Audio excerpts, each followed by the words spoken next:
Haleluya, sema msifuni Bwana. Nikisema msifuni Bwana, sema haleluya.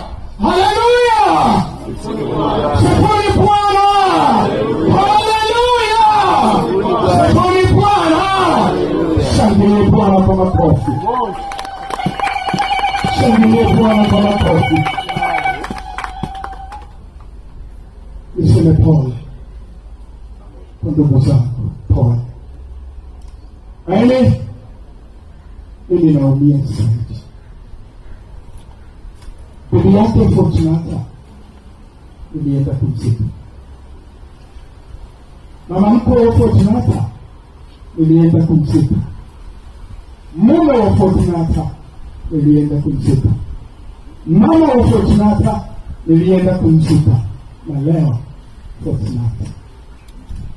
Moyo wangu unaumia kwa sababu ni watoto ambao Baba alinipa katika utumishi walizaliwa mara ya pili kupitia mikono yake. Kinywa hiki kinawaingiza katika ufalme. Ninapoteza.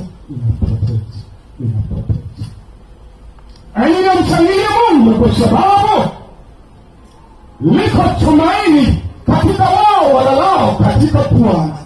Maana hawajafa, wamelala.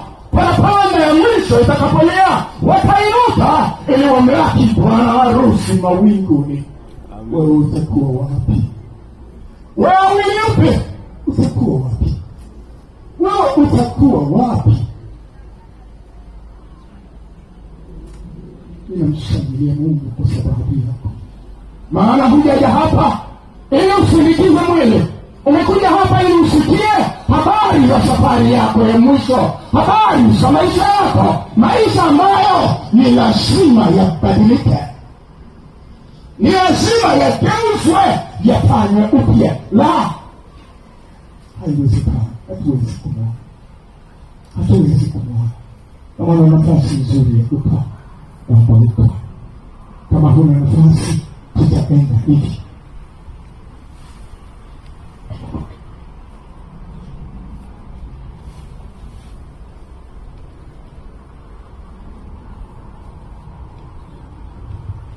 Tutaliangalia neno kutoka katika kitabu kile chenye Yohana sura ya 3. Tutasoma mstari wa 1 mpaka 6. Alafu Roho Mtakatifu atatufundisha. Basi